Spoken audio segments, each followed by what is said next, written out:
But because the Weird Facts video was really well liked, I wanted to do a sequel to it because there wasn't enough I covered. Once again, credit to Zoe Fox and Blue Kitten Cosplay for inspiring this. Do get comfortable, you might be here for a while. Let's begin, shall we? Besides mythology, I'm also really into dinosaurs. I actually own a lot of t-shirts with T-Rexes printed on them. My favorite movies involving dinosaurs are the first Jurassic Park movie and all of the Godzilla films. I don't like the Jim Henson dinosaurs though. I find them a bit much and they come off as really off-putting to me. Also, not counting the shirts with dinosaurs on them, or the times where I wear a uniform to work, my fashion sense isn't the one you're probably thinking of. A lot of my outfits actually wouldn't look out of place on either the characters in Ed and Eddie, Eminem in his music videos, or Ryan Gosling's character in Barbie.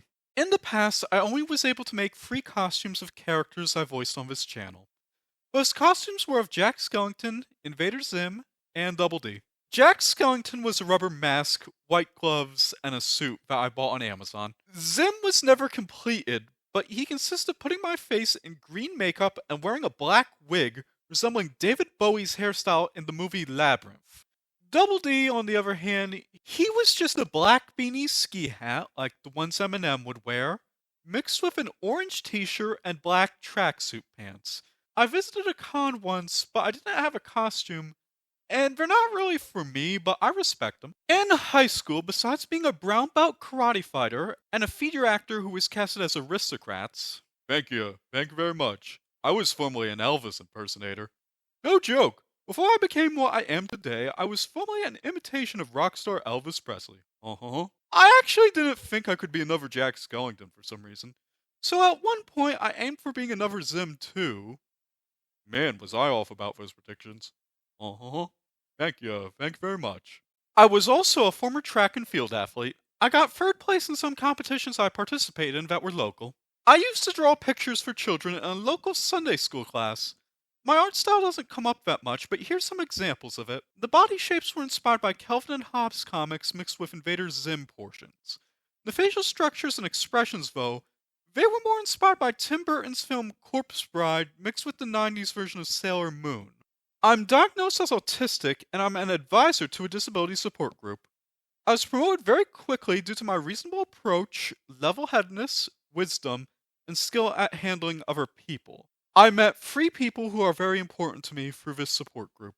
I haven't been attending the sessions as much, but I still keep in contact with these 3 specific people. When I was in middle school, I came up with an idea for a video game. It was basically Ghostbusters, except applied to real-life bug exterminators. I was able to pitch it to a real-life video game studio, and they were actually interested in it at first. But they shot the idea down when they found out the guy pitching them this wasn't an adult yet.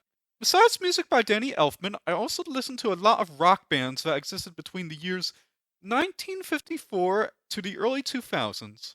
I mostly enjoyed classic rock, glam rock, punk, funk, jazz, techno, ska, and psychedelic rock. I have 0 issues with modern music, and I even enjoy Broadway music. Hip-hop, nu metal, country, and music around the world are always great too, though I'm not as familiar with it as some people are. Oh, and I'm not above listening to music aimed towards or produced by women either.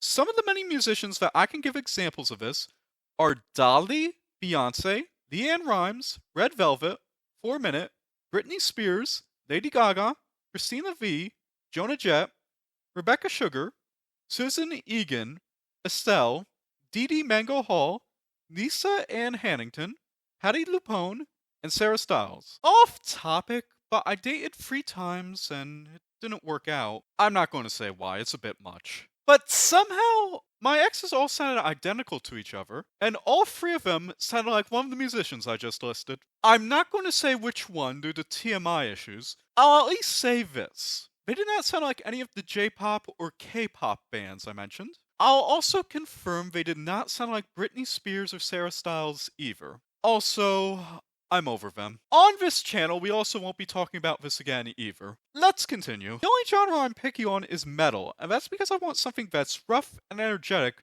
but not just shrieking. I keep an art gallery in my house. Fun fact, the collection that you see before you, depending on the specific picture, is either Japanese, Chinese, Spanish, Mayan, or Viking. Also, the black images aren't anything bad. Those are actually birthday cards. Oh, and that crystal is actually an amethyst. It's my birthstone. If you're curious, I keep this in my living room. I also always work on a video and schedule it ahead of time.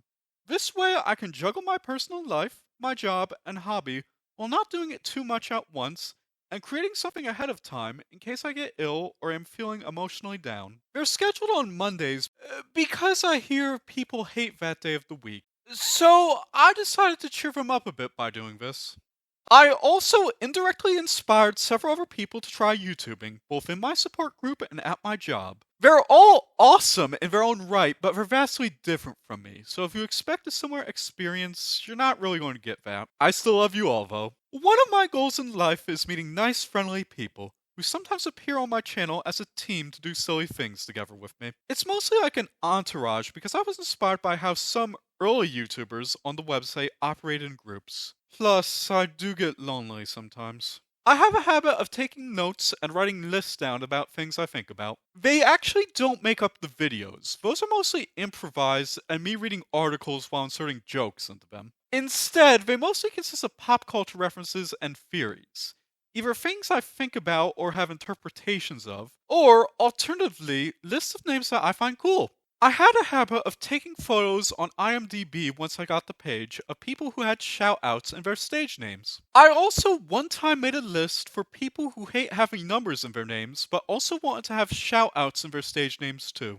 Most of the stage names were either taken from Zim Aliens, Space Ghosts and Always Sunny in Philadelphia, the magical girl genre, including Crystal Gems and Sailor Scouts, or Timber and Base Monsters and Weirdness. And I cataloged them into 4 different PDF lists. These names are not used on YouTube or Discord, and they can also be used by anyone I meet. Oh, and one time I visited the Steam website and decided to take photos of what Steam community names were shoutouts to fictional organizations I recognized. Besides philosophical introspective protagonists, aliens, and men in goofy rubber monster suits, another cliche that I enjoy are villains that are supposed to make you laugh. I usually favor cartoonishly evil bad guys who either make themselves look like idiots, get into very embarrassing situations, and nobody taking them seriously, are villains who are polite and innocuous for a villain, overly sarcastic bad guys who don't necessarily do anything that bad, or are short-tempered, aggressive, cartoonish bad guys who throw around insults but are still dopes. I really don't know why, I just love them. Besides the fact that I have the voice, stage name, and a lot of personality traits of this character,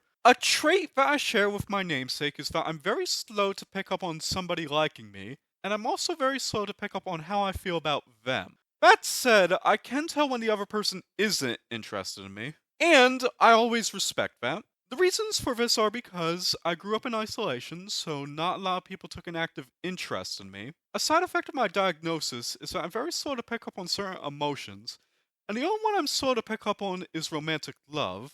And not a lot of people get that reaction out of me, so I have a hard time remembering what it feels like. Regardless, I am very open with the other person. I do try to be there for them. I'm very supportive of the people around me. Oh, and I'm also doing my best to pick up on the hints a bit more and pay more attention, so I'm actually getting better at it, and succeeding. I saved this one for last. I get very good video sound quality by using a Voice Mod V2 sound amplifier. If the amplifier were to be turned off or the system were to become defunct, I actually sound like this. Regardless of if my sound amplifier is shut off by the company or not, I'll still keep trying to make videos or collabs with people who want to see what I do. It's because I do care about you all deeply and appreciate you watching what I do. I value you all, and I appreciate everything you've done for me. Thank you for listening, all of you, and please be safe out there. Have a wonderful rest of your day. I'll see you all in the next video. This was really fun to record. Bye!